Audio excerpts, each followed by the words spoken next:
German music producer Thomas de Niere को एक नई किडनी की जरूरत है। 14 साल पहले भी उनकी दोनों किडनियां फेल हो गई थीं, जिसके बाद उन्होंने ट्रांसप्लांट कराया था। उस वक्त भी वो स्पेन के मयोर्का में रहते थे और शायद इसीलिए उनकी जान बच पाई। मैं भाग्यशाली था। मैं 2001 में स्पेन में आकर बस गया और इसके 2 साल बाद मेरी दोनों किडनियां फेल हो गयीं। यहाँ जर्मनी के मुकाबले 4 से 5 गुना जल्दी आपको किडनी मिल जाती है। बस किस्मत की बात थी। उन्हें उम्मीद है कि इस बार भी जल्दी नई किडनी मिल जाएगी, क्योंकि दुनिया के किसी भी अन्य देश के मुकाबले स्पेन में मरने के बाद सबसे ज्यादा लोग अंगदान करते हैं। असल में यह कानून है जिसके मुताबिक हर व्यक्ति ऑर्गन डोनर है, अगर वो इसके खिलाफ ना हो तो। फिलहाल थॉमस को हर दिन डायलिसिस कराना पड़ता है। इसमें कई घंटे लगते हैं और चलना फिरना भी बहुत कम हो जाता है।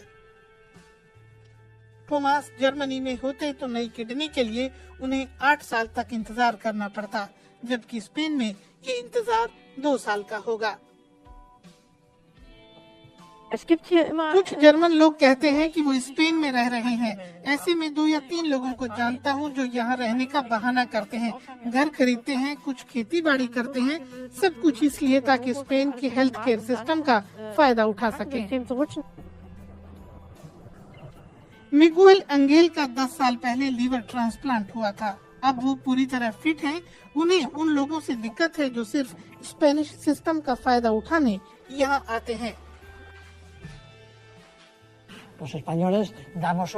स्पेनिश लोग अपने अंग स्पेन के लोगों के लिए दान करते हैं। बेशक अगर लीवर या फिर किडनी की यहाँ जरूरत नहीं है तो उसे कहीं और भेजा जा सकता है, लेकिन अगर ज्यादा से ज्यादा लोग यहाँ ट्रांसप्लांट के लिए आएंगे तो इसे रोकना होगा। इसी में समझदारी होगी। यूरोपीय संघ में ट्रांसप्लांट टूरिज्म पर बैन है, लेकिन इसे नियंत्रित करना मुश्किल होता है। पाल्मा दे मयोर्का के यूनिवर्सिटी हॉस्पिटल में बहुत से किडनी ट्रांसप्लांट होते हैं। यहाँ की सीनियर कंसल्टेंट ने बहुत सारे जर्मन लोगों का ट्रांसप्लांट किया है। वो बस जरूरतमंद की मदद करते हैं। इससे उन्हें कोई फर्क नहीं पड़ता कि वो व्यक्ति सचमुच स्पेन में रहता है या नहीं। यूरोपीय संघ में आने जाने की आजादी है, इसलिए अंतर करना मुश्किल होता है।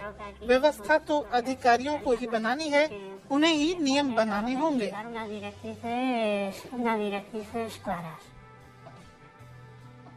दबाव बढ़ रहा है। स्पेनिश स्वास्थ्य मंत्रालय के नेशनल ट्रांसप्लांट ऑर्गेनाइजेशन ने विदेशी मरीजों के लिए नए नियम बनाए हैं।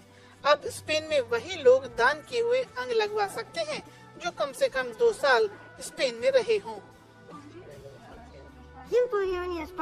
हमें बारीकी से चीजें परखनी होंगी। जिन लोगों के पास बहुत सारा पैसा है वही यहाँ रहने का नाटक कर सकते हैं। जिन लोगों के पास पैसा नहीं है उन्हें अपने ही देश में ऑर्गन डोनेशन के लिए लंबा इंतजार करना होगा। थॉमस डे नियरे को समझ नहीं आता कि जर्मन लोग ज्यादा अंग दान क्यों नहीं करते। वो इसके लिए तालमेल की कमी को वजह मानते हैं। साथ ही जर्मनी में मरने के बाद अंग दान करना है तो स्पष्ट तौर पर कहना होता है। ये भयानक है कि जर्मन लोगों को विदेश और यहाँ तक कि भारत भी जाना पड़ता है अंग प्रत्यारोपण के लिए, क्योंकि बेकार नियम की वजह से उन्हें देश में अंग नहीं मिलते। इस नियम को बदलना होगा। स्पेन की धरती पर मरने वाला हर व्यक्ति संभावित ऑर्गन डोनर है। थॉमस डे नियरे को ऐसे ही किसी अंगदाता की जरूरत है। उम्मीद है कि आपको ये वीडियो पसंद आया होगा, तो इसे लाइक करिए और कमेंट भी करिए।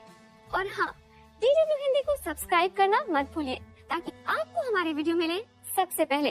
तो तुरंत दबाइए इस बटन को।